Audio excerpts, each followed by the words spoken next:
اور جب بندہ کہتا ہے مالک یوم الدین، مالک یوم الدین، تو اللہ کہتا ہے مجدنی عبدی، میری عظمت، میری بزرگی، میری بڑائی کو میرے بندے نے بیان کیا۔ تو ہر جملے کا اللہ جواب دے رہے ہیں۔ اسی لیے علماء نے لکھا ہے کہ سورہ فاتحہ بہت آرام اور اطمینان سے پڑھنا چاہیے، کیونکہ اللہ کی طرف سے جواب آ رہا ہے۔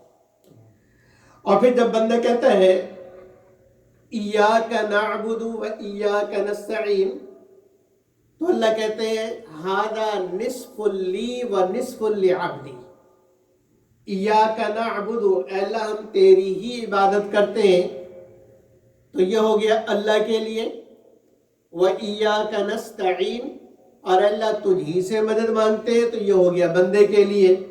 تو اللہ کہتے ہیں یہ جو دو آیت ہے نا، یہ جو آیت ہے ایاک نعبد و ایاک نستعین، نصف لی و نصف لعبدی، یہ آدھا میرے لیے ہے اور آدھا میرے بندے کے لیے ہے، وَلِعَبْدِي مَا سَأَلَ، اب مانگو کیا مانگتے ہو، جو مانگو گے ملے گا۔ اب آگے بندے نے مانگنا شروع کیا، اہدنا الصراط المستقیم، اللہ ہدایت دے دے، صراط الذین انعمت علیہم، ان لوگوں کا راستہ جن پر انعام کیا، غیر انعمت علیہم غیر المغضوب علیہم ولا الضالین، ان لوگوں کا راستے سے ہمیں بچا جو گمراہ ہوئے اور جنہوں نے گمراہی کو اختیار کیا، جو ہدایت سے دور رہے۔ تو اللہ کی طرف سے جواب آتا ہے وَلِعَبْدِي مَا سَأَلَ، بندے نے جو یہ دعا کی ہے میں نے اپنے بندے کی یہ دعا قبول کر لی۔ تو اتنی عظیم صورت ہے کہ ہر آیت کا اللہ جل جلالہ عما نوالہ کی طرف سے جواب آتا ہے۔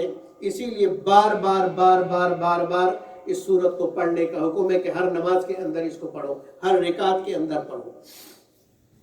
یہ تو ایک بات جو آج کے درس سے تعلق رکھتی ہے سورہ فاتحہ کی فضیلت۔ اگلی بات سورہ فاتحہ کا نماز میں پڑھنے کا حکم، کہ نماز میں کب پڑھنا ہے، کس نے پڑھنا ہے، کس نے نہیں پڑھنا۔ مسئلہ اختلافی ہے۔ اختلافی کا مطلب یہ ہے کہ ائمہ کے درمیان اس مسئلے میں اختلاف ہے، اور یہ مسئلہ ایسا ہے کہ جس میں صحابہ کے درمیان بھی اختلاف تھا۔ اس کو آسان سمجھنے کے لیے اور یاد رکھنے کے لیے میں آسان کرنے کی کوشش کرتا ہوں، اللہ مجھے بھی سمجھا دے، آپ کو بھی سمجھا دے۔ آپ بولتے رہیں گے تو انشاءاللہ سمجھ میں آ جائے گا۔ نماز پڑھنے والوں کی 3 قسمیں ہیں۔ نماز پڑھنے والوں کی کتنی قسمیں؟ 3 قسمیں ہیں۔ یا تو امام ہوگا، یا مقتدی ہوگا، یا انفرادی نماز پڑھے گا۔ امام کے پیچھے آپ نے عشاء کی نماز پڑھی، میرے پیچھے امام کے پیچھے، تو ایک میں پیچھے پڑھنے والے آپ، فرض کے بعد ہر ایک نے سنتیں پڑھی، وتر پڑھی، تو اس نے انفرادی نماز پڑھی۔ تو نمازیوں کی کتنی قسمیں؟ 3، یا تو امام ہوگا، یا مقتدی، یا انفرادی نماز پڑھنے والا۔ نماز کی ہے 2 قسمیں۔ نماز کی کتنی قسمیں؟ 2 قسمیں ہیں۔ یا تو نماز ہوگی جہری، آواز کے ساتھ پڑھی جانے والی، یا نماز ہوگی سری۔ ظہر اور عصر سری نماز ہے، اس میں قرات زور سے نہیں ہوتی۔ فجر، مغرب اور عشاء ہے جہری نماز، جس میں قرات جہر کے ساتھ ہوتی ہے۔ تو اب اس طریقے سے نماز کو اگر ہم تقسیم کریں 3 ضرب 2 6 بن گئی، نماز کی کل قسمیں 6 نکل آئی۔ اب اس کے اندر اختلاف کو یاد رکھنے کے لیے یہ سمجھیے کہ امام ہو یا انفرادی نماز پڑھے، امام ہو یا انفرادی نماز پڑھے، جہری پڑھے یا سری پڑھے، 4 قسمیں ہو گئی۔ امام اور مقتدی دو، اور ان کے ساتھ دو دو لگا دے، جہری اور سری، یہ چار قسم کی نمازوں میں بالاتفاق مطلق قرات فرض ہے، مطلق قرات فرض ہے۔ مطلق قرات کا مطلب یہ ہے کہ سورہ فاتحہ پڑھے یا کچھ اور پڑھے وہ بھی ٹھیک ہے، اس کو مطلق قرات کہتے ہیں، تشریح میں بھی کرتا ہوں۔ مقتدی کا امام کے پیچھے سورہ فاتحہ کے علاوہ کوئی اور سورت پڑھنا بالاتفاق واجب نہیں ہے۔ مقتدی کا امام کے پیچھے سورہ فاتحہ کے علاوہ کوئی اور سورت پڑھنا بالاتفاق سارے ائمہ کہتے ہیں کہ واجب نہیں ہے۔ تو 5 صورتیں نماز کی نکل گئیں۔ کتنی صورتیں نکل گئیں؟ 5 صورتیں نکل گئیں۔ اب صرف ایک صورت بچی کہ امام کے پیچھے اگر مقتدی ہے، امام کے پیچھے مقتدی ہے تو مقتدی کو سورہ فاتحہ پڑھنا ہے یا نہیں پڑھنا؟ سمجھ آ رہی ہے کہ نہیں؟ اب اختلافی صورت کتنی رہ گئی؟ باقی 5 صورتیں تو میں نے بتا دی کہ وہ اتفاقی ہے، سب کا اتفاق ہے۔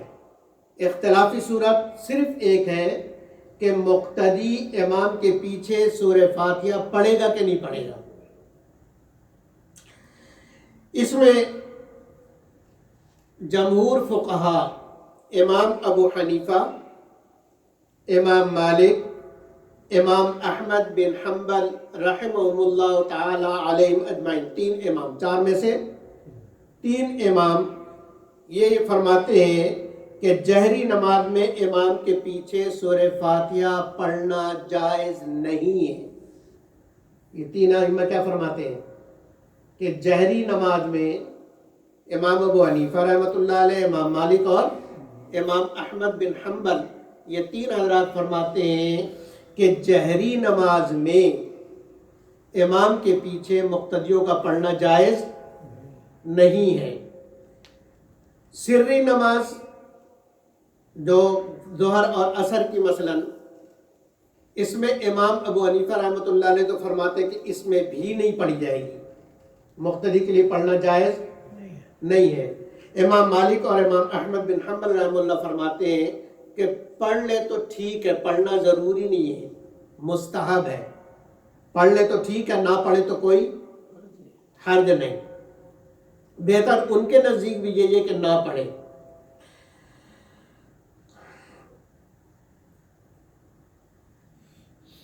امام ابو حنیفہ رحمۃ اللہ علیہ کے نزدیک سری نماز میں بھی، جہری میں تو بتا دیے کہ جہری میں تو پڑھنا ہی نہیں، جائز ہی نہیں ہے۔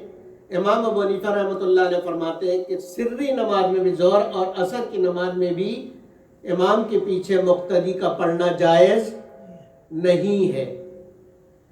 اب رہ گئے امام شافعی رحمۃ اللہ علیہ۔ امام شافعی رحمۃ اللہ علیہ کے نزدیک وہ یہ فرماتے ہیں کہ امام کے پیچھے مقتدی کا سورہ فاتحہ پڑھنا فرض ہے۔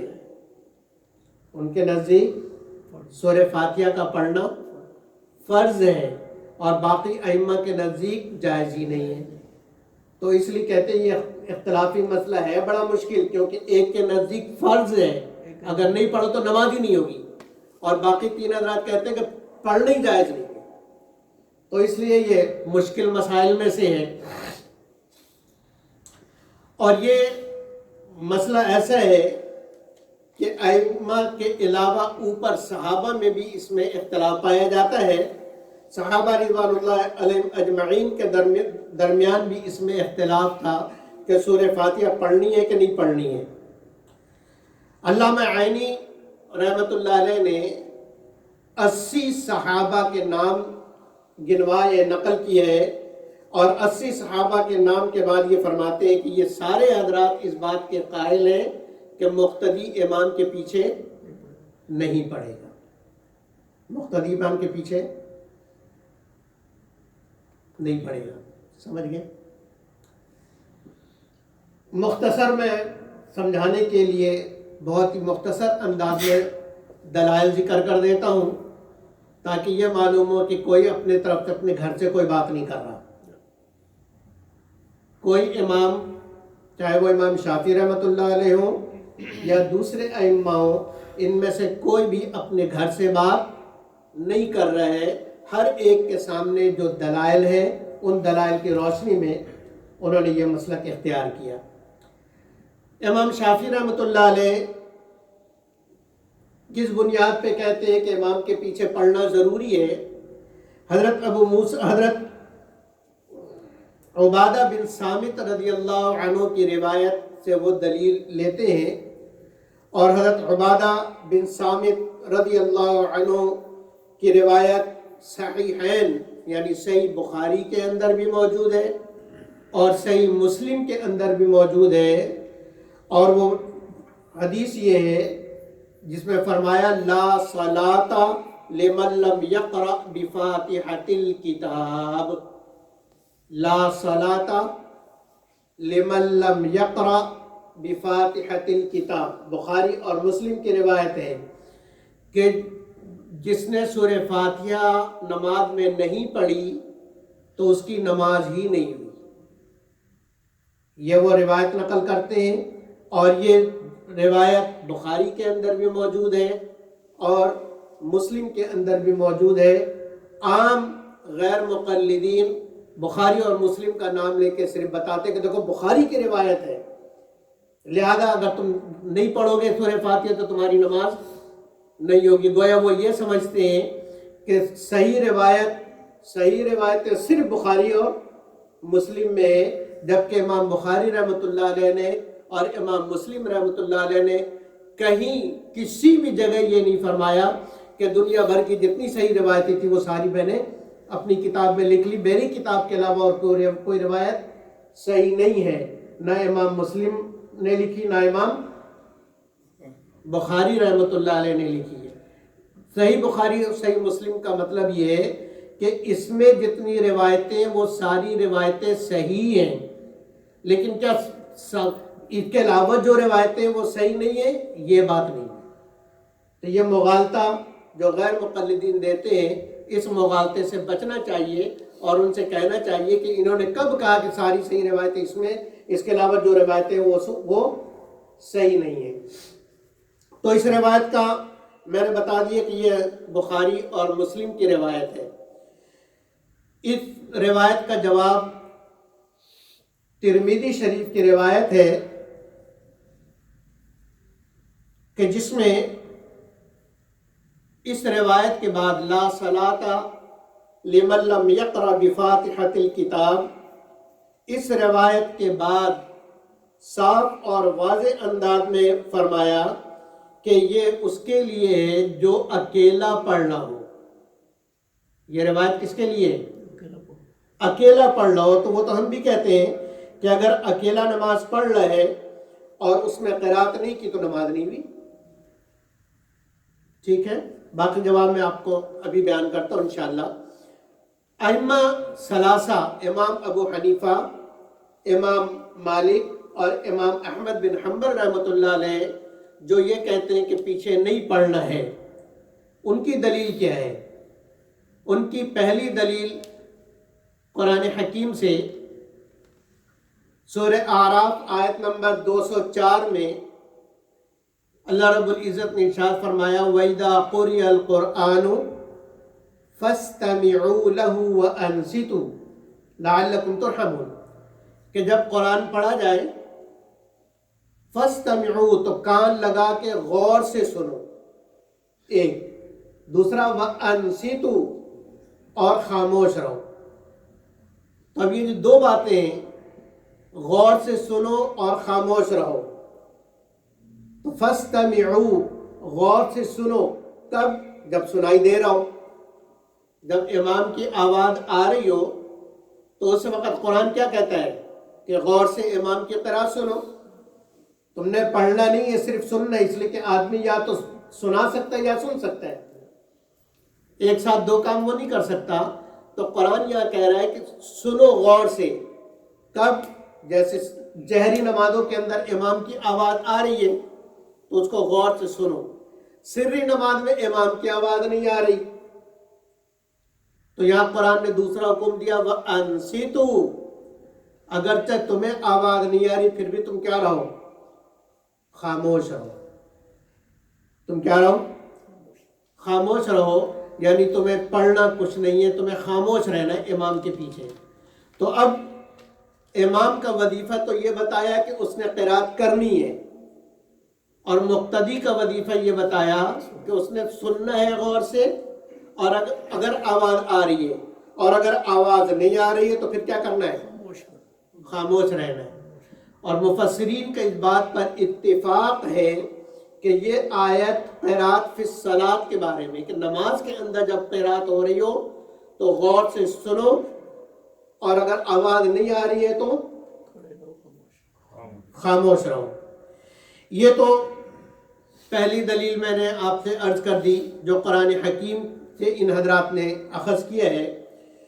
دوسری دلیل حضرت ابو موسیٰ اشعری رضی اللہ عنہ کی حدیث ہے جو مشکات شریف صفحہ نمبر 79 میں موجود ہے، اور امام مسلم رحمۃ اللہ علیہ نے بھی اس حدیث کو نقل کیا ہے اپنی صحیح مسلم جلد نمبر 1 صفحہ نمبر 174 پر۔ یہ میں اس لیے بتا رہا ہوں تاکہ آپ کا شرح صدر ہو جائے کہ ہماری بات ٹھیک ہے۔ مسلم شریف جلد نمبر 1 صفحہ نمبر 174 پر حضرت ابو موسیٰ اشعری رضی اللہ عنہ کی روایت نقل کی ہے، جس میں فرمایا کہ امام جب رکوع کرے، اذا رکع فرکعوا، جب امام رکوع کرے تو تم رکوع کرو، وَإِذَا سَجَدَ فَاسْجُدُوا، اور جب امام سجدہ کرے تو تم سجدہ کرو۔ اس روایت کے آخر میں فرمایا وَإِذَا قَرَأَ فَأَنصِتُوا، کہ جب امام قرات کرے تو تم خاموش رہو۔ اس میں نہ جہری کا ذکر ہے اور نہ سری کا ذکر ہے، مطلق کہا کہ خاموش رہو، اس لیے کہ امام پڑھ رہے، چاہے وہ تم نہیں سن رہے ہو لیکن امام پڑھ رہے۔ وَإِذَا قَرَأَ فَأَنصِتُوا، جب امام قرات کرے تو تم کیا کرو؟ خاموش رہو۔ انصتوا، خاموش رہو۔ دو دلیلیں ہو گئیں، ایک قرآن سے اور ایک حدیث سے۔ تیسری دلیل حضرت ابو ہریرہ رضی اللہ عنہ کی روایت ہے، ابو داؤد کے اندر، کتابوں کا نام اس لیے بتاتا ہوں تاکہ آپ لوگ کو معلوم رہے، ابو داؤد حدیث کی بڑی کتاب ہے، نسائی حدیث کی بڑی کتاب ہے، ابن ماجہ حدیث کی کتاب ہے۔ تو ان تینوں کتابوں نے، ابو داؤد نے، نسائی نے، ابن ماجہ نے، ان تینوں کتابوں نے حضرت ابو ہریرہ رضی اللہ عنہ کی حدیث نقل کی ہے جو بالکل واضح ہے، اور جس میں فرمایا انما جعل الامام لیؤتم به، انما جعل الامام لیؤتم به، کہ امام تو بنایا ہی اس لیے جاتا ہے تاکہ تم اس کی اقتداء کرو، اس کے پیچھے پیچھے چلو، اس کے پیچھے پیچھے چلو۔ فَإِذَا كَبَّرَ فَكَبِّرُوا، جب تکبیر کہے تو تم تکبیر کہو۔